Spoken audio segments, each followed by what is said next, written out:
They say the third time someone tries to poison you, it's no longer an accident. The first time, I blamed the spoiled milk in my morning coffee. The second time, I thought it was just bad shellfish at that fancy restaurant my daughter insisted we visit. But when I woke up in the hospital bed for the third time, with doctors puzzled by my mysterious symptoms, and my son-in-law Richard hovering a little too close to my IV drip, I finally understood what my grandmother used to say.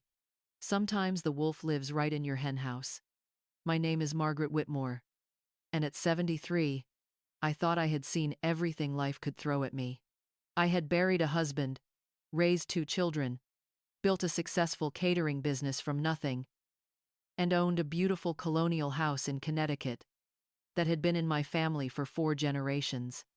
What I hadn't expected was that my own flesh and blood would be plotting my demise with the cold calculation of a corporate takeover.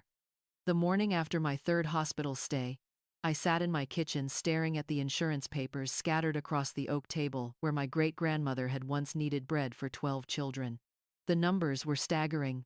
My life insurance policy, which I had increased just 6 months earlier at my daughter Sarah's insistence, was worth $2.5 million. The house was valued at another $1.8 million. My investment portfolio, carefully built over decades of frugal living and smart choices, had grown to nearly $3 million. In total, I was worth over $7 million, and apparently, I was worth more dead than alive to the people I loved most. Sarah had always been the ambitious one. Even as a child, she calculated every move, every friendship, every opportunity, with the precision of a chess master. When she married Richard 5 years ago, I had been thrilled. He was charming, well-dressed, and seemed to adore her. What I failed to notice then was how quickly he had memorized the layout of my house, how often he asked about my financial arrangements, and how smoothly he had convinced Sarah to move back to Connecticut to be closer to me. The signs had been there for months. Subtle as morning mist, but just as real. Richard had started handling my medications, claiming it would be easier for Sarah, who worked long hours at her marketing firm. He had suggested I update my will, introducing me to a lawyer friend who specialized in quick estate planning.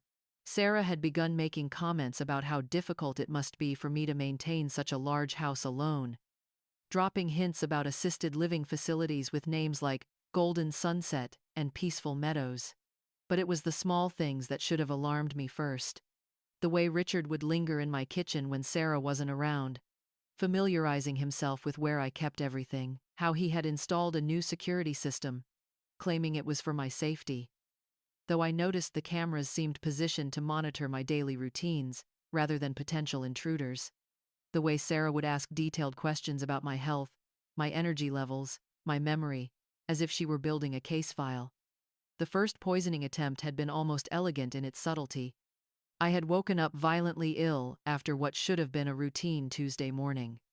Richard had been so helpful, rushing me to the hospital, staying by my side, playing the concerned son-in-law perfectly. The doctors found traces of something they couldn't quite identify in my system, but nothing conclusive. They attributed it to food poisoning and sent me home with instructions to rest. The second attempt came 3 weeks later during a family dinner at that expensive seafood restaurant downtown. I had ordered the same dish as Sarah, but only I became sick. This time, the symptoms were more severe. Difficulty breathing, rapid heartbeat, confusion. Richard had been the one to suggest the restaurant, the one to recommend the dish, and the one who had stepped away to take an important phone call just before our meals arrived. Again, the hospital could find no definitive cause. After the third attempt, as I lay in that sterile hospital bed listening to Richard's overly solicitous inquiries about my condition, something cold and clear settled in my mind. This wasn't paranoia or the imaginings of a lonely old woman. This was attempted murder, orchestrated by my own daughter and her husband, executed with the patience and planning of people who believed they were smarter than everyone around them. The next morning, I made a decision that would have seemed impossible just weeks earlier. I would not confront them directly. I would not plead or cry or ask why. Instead, I would become someone they had clearly underestimated, a woman with nothing left to lose and everything to protect. I started by changing my routines in subtle ways. Instead of having my morning coffee at 7:30, I began varying the time randomly. Instead of taking my evening medications from the pill organizer Richard had so helpfully prepared, I started taking them directly from the original bottles. I began eating most of my meals at different restaurants around town, always paying cash, never following a predictable pattern. Meanwhile, I reached out to my late husband's old business partner, James Crawford, who had become something of a private investigator after retirement. James was someone I trusted completely, someone who had known our family for decades and would understand the delicate nature of what I suspected. When I told him about my concerns, his face grew grave. Within a week, James had uncovered information that made my blood run cold. Richard's previous wife had died under mysterious circumstances just 2 years before he met Sarah. The official cause was heart failure, but she had been perfectly healthy, only 38 years old, and her death had occurred just 3 months after she had increased her life insurance policy at Richard's suggestion.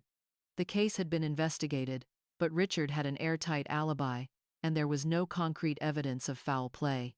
James also discovered that Richard was heavily in debt from gambling, owing over $400,000 to some very dangerous people. Sarah's marketing firm was struggling, and she had taken out several high-interest loans to keep it afloat. Together, they were facing financial ruin unless they could access a significant amount of money very quickly. Armed with this information, I began to plan my counterattack, but first, I had to survive long enough to execute it. I hired a food taster, though I told no one about it. Margaret Donovan was a retired chemistry teacher who had always been fascinated by toxicology. For a modest fee, she agreed to test samples of anything I planned to eat or drink. It sounds paranoid, but paranoia had become my survival strategy. Within days, Margaret confirmed what I had suspected.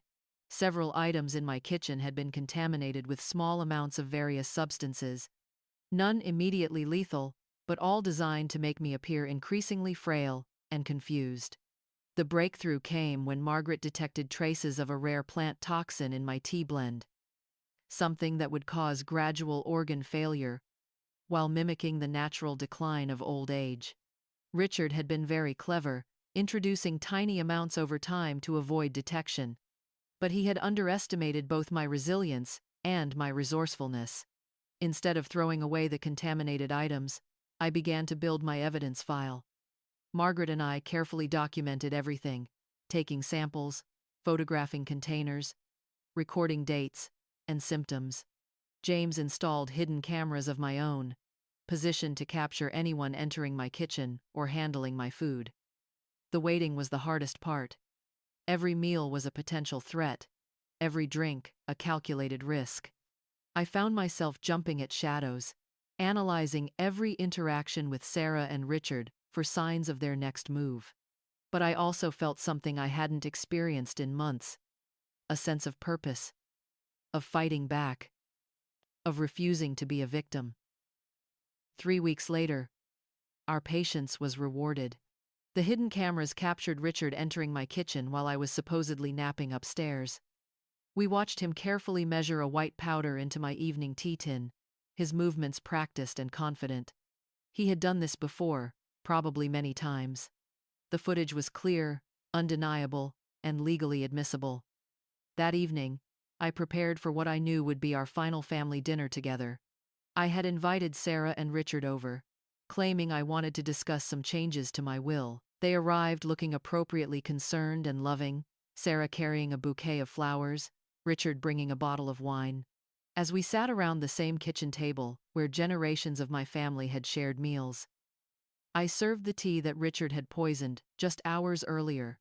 But instead of drinking it myself, I had switched the cups while they were distracted by a phone call I had arranged for Sarah to receive. I watched Richard's face as he absent-mindedly reached for what he thought was his own cup, taking a long, satisfying sip of the tea he had intended for me. The change in his expression was immediate and terrifying. First confusion, then recognition, then panic. He looked at me with something approaching respect. perhaps the first genuine emotion he had ever shown in my presence. Sarah still didn't understand what was happening, even as Richard began to show the same symptoms I had experienced 3 times before. It wasn't until I calmly explained that I knew about their plan, about his gambling debts, about his first wife, that the full horror of their situation became clear to her. By the time the police arrived, summoned by my call 20 minutes earlier, Richard was unconscious, and Sarah was sobbing hysterically, alternating between denying everything and blaming her husband for leading her astray. The evidence James and I had compiled was overwhelming. The contaminated food items, the video footage, the financial records showing their desperation, and now Richard's own poisoning with the substance he had intended for me. The legal proceedings that followed were swift and decisive. Richard survived, though he suffered permanent damage to his liver and kidneys. He was sentenced to 15 years for attempted murder, fraud, and conspiracy. Sarah received 10 years as an accessory, though her lawyer managed to argue that she had been manipulated by Richard. I'm not sure I believe that entirely, but it no longer matters.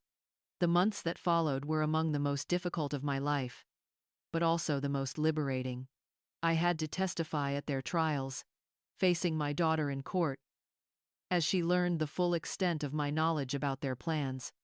The betrayal cut deep, deeper than I had expected, even after everything I knew, but alongside the pain was something stronger. A fierce satisfaction that I had refused to be their victim.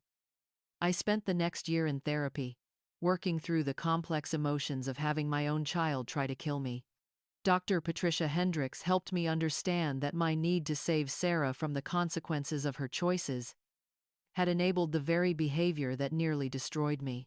I learned to set boundaries I had never thought necessary with family, to trust my instincts even when they contradicted my heart, and to value my own life as much as I had always valued others. The house felt different after they were gone.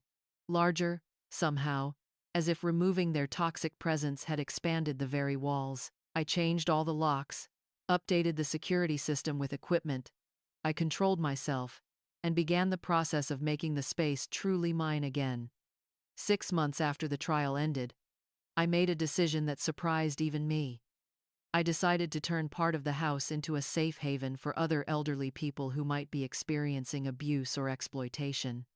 Working with local social services, I established the Whitmore House program, offering temporary shelter and resources for seniors who needed help escaping dangerous situations.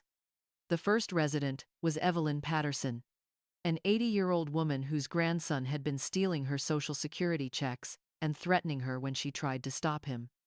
She moved into the guest room that Sarah had always favored when she visited, and slowly, over weeks and months, I watched her transform from a frightened, diminished person into someone with spark and dignity again.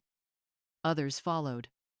Henry Martinez, whose daughter-in-law had been drugging him to keep him compliant while she emptied his bank accounts. Dorothy Chen, whose son had convinced her she was developing dementia and needed to sign over her property to him. Each story was different, but the underlying theme was always the same. Family members who saw their elderly relatives as obstacles to inheritance, rather than human beings deserving of respect and care. Running Whitmore House gave me a purpose I hadn't realized I was missing. These people understood what I had been through, in ways that even my therapist couldn't fully grasp. We formed a community of survivors, supporting each other through legal battles, family estrangements, and the long process of rebuilding trust in the world. Today, 2 years after that final dinner with Sarah and Richard, I wake up in my own house, surrounded by people who chose to be here, who value my experience and judgment, who see my age as wisdom rather than weakness. The dining room that once echoed with calculated conversations about my failing health now fills with laughter and honest discussion about everything from politics to poetry. I still think about Sarah sometimes, wondering how I missed the signs of who she was becoming, whether there was something I could have done differently when she was younger. But I've learned that taking responsibility for my own choices doesn't mean accepting blame for someone else's moral failures. I loved my daughter completely, but I couldn't love her into being a good person. The strangest part of this entire experience has been discovering how much life I still had left to live. At 73, when they were planning my funeral, I was actually just beginning to understand who I was without the weight of other people's expectations and manipulations. I've taken up painting, something I always wanted to do but never had time for. I've traveled to places I had only read about, sometimes alone, sometimes with friends from the house. Last month, I received a letter from Sarah. She's eligible for parole in 3 years and wanted to know if we could reconcile. She claimed to have found God in prison, to have realized the error of her ways, to be genuinely sorry for what she had done. The letter was beautifully written, full of remorse and promises to make things right. I read it twice, then put it in my desk drawer without responding. Maybe someday I'll be ready to explore the possibility of forgiveness, but not today. Today, I'm focused on the life I've built from the ashes of the one they tried to steal. Today, I'm surrounded by people who value me for who I am, not what I'm worth. The house feels full again, but this time with chosen family rather than obligated relatives. The kitchen where Richard once measured poison into my tea now produces meals shared in genuine affection. The rooms that once felt like a prison now offer sanctuary to others who need it. Sometimes, when I'm working in the garden that my great-grandmother planted, I think about the woman I was before all this began. She was kind but naive, generous but unprotected, loving but unwise about the nature of love itself. I don't miss her, exactly, but I honor what she gave me. The foundation of strength I didn't know I possessed until I was forced to use it. I am still Margaret Whitmore, still 73 years old, still living in the same colonial house where my family has lived for 4 generations. But I am no longer the woman who would have died quietly to avoid inconveniencing the people who were killing me. I am someone who fought back, who survived, who chose to transform her pain into purpose. They say the third time someone tries to poison you, it's no longer an accident. What they don't tell you is that surviving it the third time makes you realize you're stronger than you ever imagined, more valuable than anyone else's greed, and more capable of building a meaningful life than you thought possible at any age. The wolf may have lived in my henhouse, but I'm the one who decided how this story ends.